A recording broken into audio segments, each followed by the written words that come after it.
Everyone, আসসালামু আলাইকুম। কেমন আছো সবাই? আশা করি আল্লাহর রহমতে সবাই ভালো আছো। আলহামদুলিল্লাহ, আমরাও ভালো আছি।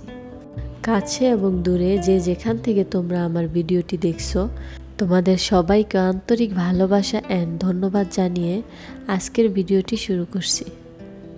গুড মর্নিং সবাইকে। আজকে কিন্তু অনেক সকালেই ঘুম থেকে উঠে পড়েছি। জাস্ট মাত্র রোদটা কিন্তু আমার বারান্দা দিয়ে রুমে আসছিল।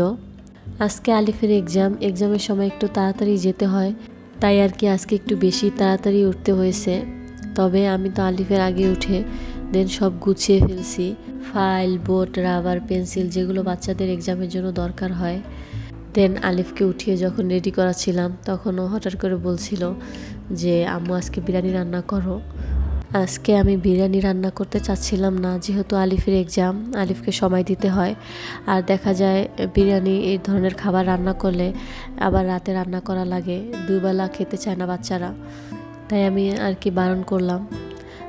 তো তখন ও রেগে বলল যে তুমি বিরিয়ানি রান্না না করলে আমি কিন্তু এক্সাম দেবো না সুন্দরভাবে।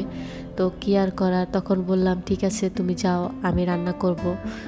ছেলের আবদার না রেখে তো উপায় নেই, রান্না তো করতেই হবে। এমনিতে আমার বাসায় কিন্তু বিরিয়ানিটা অনেক কম রান্না করা হয়, বিকজ আমি সেরকম পছন্দ করি না, এটা পছন্দ করে আলিফ। আর আমার পছন্দ হয় সবসময় খিচুড়ি, আমি চয়েস করলে সবসময় খিচুড়িটাই সিলেক্ট করি, তাই খিচুড়িটাই কিন্তু বেশি রান্না হয়। আমার কাছে সবসময় সাদা ভাত আর মাংসটা আলাদাই বেশি ভালো লাগে পোলাওর থেকে, তাই আর কি বাসায় রান্না করা খুব কমই হয়। আর যখন আলিফ আবদার করে তখনই রান্নাটা করা হয় আর কি। যাই হোক, আমি কিন্তু তাড়াতাড়ি ঘুম থেকে ওঠাতে, রোজাইনাও ঘুম থেকে উঠে পড়েছে, তাই আমি সবার প্রথমে কিন্তু বিছানাটা গুছিয়ে নিয়েছিলাম। দেন আমি ডাইনিংয়ে চলে আসছি। রাতে অল্প কিছু বাজার করছিলাম আর কি, যেগুলো বাসায় শেষ হয়ে গেছে সেগুলো এনেছিলাম, সেগুলো আর গুছানো হয়নি। তো ভাবলাম এগুলো আগে গুছিয়ে নেই, দেন অন্য কাজে যাব। আমি রোজ রান্নাঘরে যাওয়ার আগে সবার আগে ডাইনিংটা ক্লিন করে নেই, সেটা আমার কাছে অনেক বেশি ভালো লাগে। ডাইনিং এলোমেলো থাকলে আমার কাছে কেমন বিরক্ত লাগে, এই জন্য আর কি।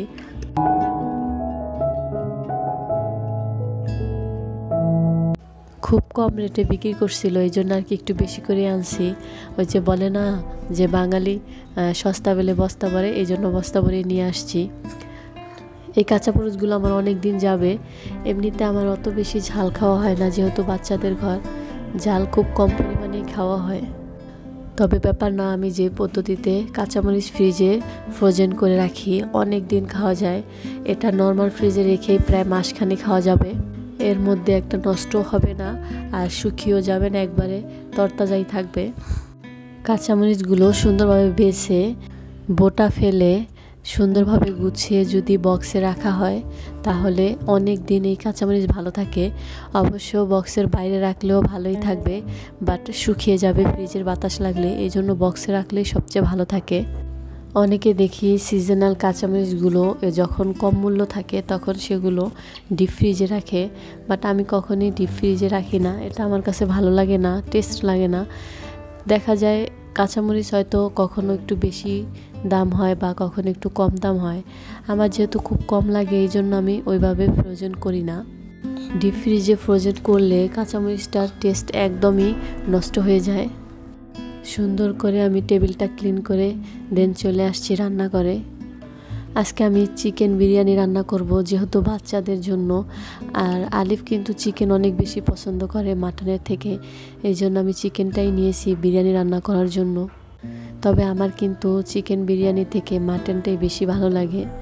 তবে বাচ্চারা কিন্তু মুরগির মাংসটা বেশি পছন্দ করে, যেহেতু মুরগির মাংসটা একটু সফট হয় আর গরুর মাংসটা একটু হার্ড হয়, এই জন্য। মাঝে মাঝে বাচ্চাদের আবদারগুলো মেটাতে কিন্তু অনেক বেশি ভালো লাগে।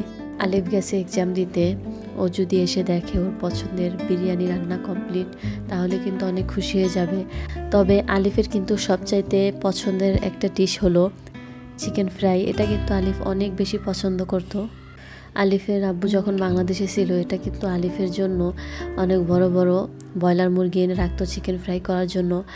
এনে আমাকে বলতো যে এটা কিন্তু শুধু আলিফকে ফ্রাই করে দিবা, এটা কিন্তু রান্না করা যাবে না।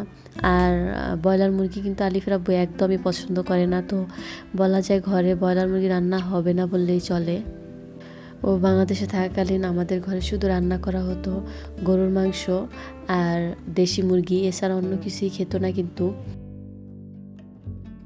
আজকে বিরিয়ানি রান্না করতে গিয়ে একটা মজার স্মৃতি মনে পড়ে গেল। আমার যখন নতুন বিয়ে হয় তখন আলিফের আব্বু যখন মাটন বা চিকেন আনতো তখন আমি ওকে জিজ্ঞেস করতাম যে বিরিয়ানি রান্না করি। ও না সবসময় না করতো, ও সবসময় বলতো যে না মাংস রান্না করো বা পোলাও রান্না করো বা সাদা ভাত রান্না করো, সেটাই ভালো হবে। ও যেভাবে বলতো আমি কিন্তু ওইভাবে রান্না করতাম। আর প্রত্যেকটা নারী কিন্তু চায় তার হাজবেন্ডের পছন্দ অনুযায়ী রান্না করতে। ও এরকম সবসময় বলতো বলে আমি ভাবতাম ওর হয়তো বিরিয়ানিটা অত পছন্দ না, বিরিয়ানি খেতে পছন্দ করে না।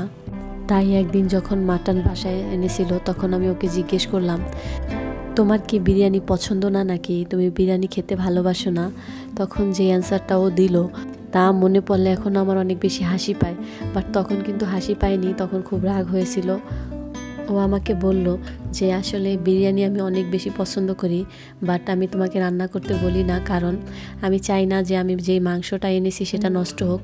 তুমি যে বিরিয়ানি রান্না করবে সেটা মুখে তোলা যাবে না, আর শুধু শুধু খাবারটা নষ্ট হয়ে যাবে। এই জন্য তখন বুঝলাম আসলে ও আমাকে ট্রাস্টই করতে পারতো না যে আমি বিরিয়ানি রান্না করতে পারবো। দেন তার কিছুদিন পরেই কিন্তু আমি ওকে না জানিয়ে বিরিয়ানি রান্না করছিলাম, আর সেটা খেয়ে ও অনেক প্রশংসা করছিল আর বলছিল যে তুমি এত ভালো রান্না করতে পারো, আমি তো জানতামই না। তখন কিন্তু ওর ঠিকই বিশ্বাস হলো যে আমি বিরিয়ানি রান্না করতে পারবো। তারপর থেকে যদি আমি কোনো আইটেম রান্না করতে নাও চাইতাম যে পারবো কি না, তখন কিন্তু ওই অ্যাপ্রিসিয়েট করতো যে পারবা তুমি, রান্না করো। মানুষের জীবনে সবসময় চলে যাওয়া দিনগুলোই ভালো থাকে। যাই হোক, তোমাদের সাথে গল্প করতে করতে কিন্তু আমার রান্নাটা কমপ্লিট হয়ে গেছে। আলিফ কিন্তু এর মধ্যে ডাইনিংয়ে চলে আসছে। এমনিতে অন্য কোনো খাবার রান্না করলে তো খেতেই আসতে চায় না, আজকে যেহেতু ওর পছন্দের খাবার এই জন্য আগে থেকে কিন্তু ডাইনিংয়ে চলে আসছে আর বলছিল ও আজকে হাত দিয়েই খাবে। এমনিতে তো আমাকেই সবসময় খাইয়ে দিতে হয় দুজনকে, তো আগে আমি আলিফকে খেতে দিয়ে দেন আজকে গোসল করতে যাব। আলিফ বলছিল যে আম্মু বিরিয়ানিটা অনেক বেশি মজা হয়েছে।